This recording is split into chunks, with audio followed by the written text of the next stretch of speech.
It's a beautiful fall day here at Henderson Lake, but this isn't the only place we'll be on today's show. We'll head to the Lethbridge Food Bank, we'll head to a local school to find out about a fundraiser that is a great example of our community coming together, and we'll even see what the Lethbridge Hurricanes are up to. I'm Falon Wagner, and this is Go. On this edition of Cop Beat, we're talking about commercial vehicle safety. A 3-day commercial vehicle inspection recently was underway in our city. Constable Steve Baker joins us to tell us about the results and the importance of commercial vehicle safety. There's always something exciting happening at City Hall. Let's head there now for this week's City Council recap. Sending the kids off to school each day is a fairly typical ritual for North American parents, but for Abed and Nora, the situation is slightly different. Not only do they send their children to school, they're headed there each day themselves. The family emigrated from Syria last year, and all members of the family have been attending school to not only learn, but improve their understanding of the English language. The couple says they enjoy attending school. School's been good so far. Obviously they're not learning at a fast pace like the children do, but he says life is all about learning, so it's going to take some time. And he's also very grateful and thankful for the Canadian government for giving them the opportunity and all the resources that they've been given, and also to the immigration services here for all the help that they provided for them and their family. Their children's attitude towards education is similar. The school is amazing. It's really fun here. Not like another school. It's the best for me. I love my school. Christina Larkin from Lethbridge Family Services says her job is to help students like Abdul, Hiba, Omar, Abdallah, and Nur adjust to the culture shock. We get to be part of the special moment when students arrive to Lethbridge specifically, but Canada in general.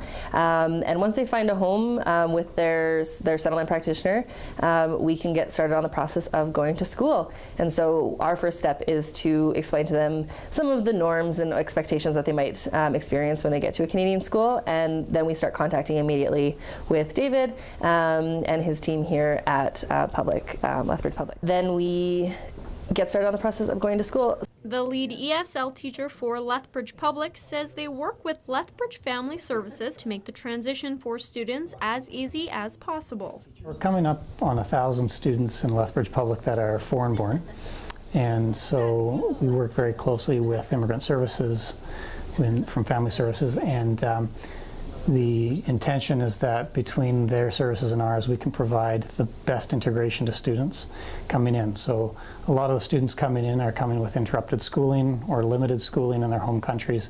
And so we really work together to make sure that they have the best programming possible. One of the biggest difficulties we're finding in schools is how are we best meeting the needs of students coming from a lot of trauma. While there are always challenges moving to a new home, Abed, Nora, and their 5 children all express their appreciation for the warm response they've received from the community. In the beginning it was very, very difficult, but the Canadian people that they've met here are very friendly. The volunteers, the interpreters as well, and the Lethbridge Family Services, but they're liking it. They felt welcome, so they're liking it. Just in the beginning it was obviously very hard. Like everything in Canada. Nothing's bad. What do you think about the snow? That's my favorite. I don't like snow. I like summer. For Go, I'm Falon Wagner. Ooh, good. We're on the midway here at Whoop Up Days, about to play some whack-a-mole. Jeanette's still here with me, and Constable Steve Baker joins us for a round of whack-a-mole. Here we go. Let's see who can win this. Thanks for tuning in to this edition of Up Front. I'm Falon Wagner. Today we're joined by Councillor Liz Iwascu, and we're talking about Lethbridge's Twin Cities. Thanks so much for joining us today. Thanks very much for having me.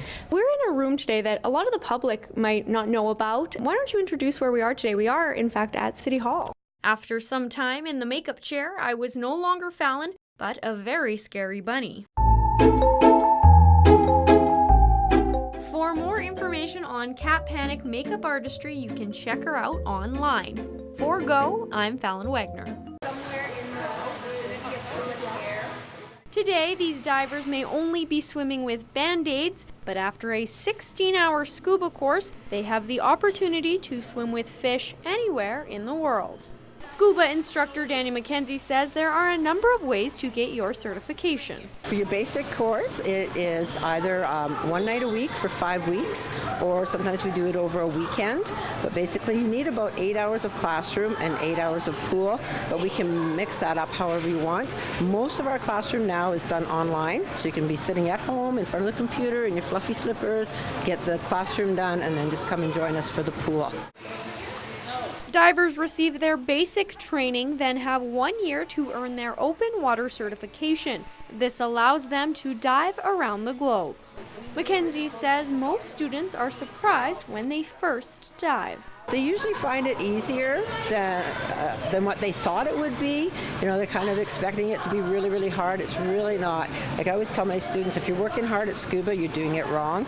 We really actually like to be very lazy at scuba. We just kind of float at the bottom and kick our feet and blow some bubbles. So it is a lot easier than most people think. I wanted to see if Mackenzie's theory was true, so I took a quick scuba lesson with my instructor, Sean. After a little bit of a struggle getting my gear on, I was submerged into the wonders of the University of Lethbridge pool. Under the sea, darling, it's better down where it's wetter, take it from me. Maybe one day I'll take the plunge into real open water, but I think I'll need a couple more lessons. Mackenzie has been instructing scuba for 22 years. She says she still looks forward to her time in the water. People always say, like, what's your best dive or what's your favorite dive? And I honestly say the next one, because I just never know what I'm going to encounter. If you'd like to dive into scuba lessons, email scuba@awesomeadventures.ca or give them a call. For Go Southern Alberta, I'm Falon Wagner. It's January, which means new year, new you. A popular New Year's resolution, of course, is health and fitness goals. That's why we're at the YWCA today to talk about how you can make those goals work for you and your lifestyle. I'm Falon Wagner, and this is Go.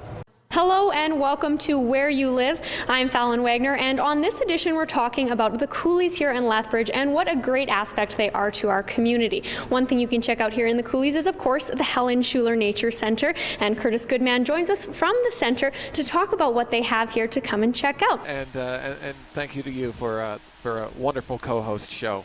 Well, thank you for coming, Scott. It was so awesome to have you out and have a different perspective. People get tired, I'm sure, of seeing my face out there all the time. So it's nice to have someone new come out and join us. So hopefully we'll see you at Whoop Up Days. So many great things, of course, happening over the next little bit. And I think it's going to be a really great Whoop Up Days this year. Well, I'll definitely sleep well tonight thanks to staff and the kids here at Get Air. For Go, I'm Falon Wagner.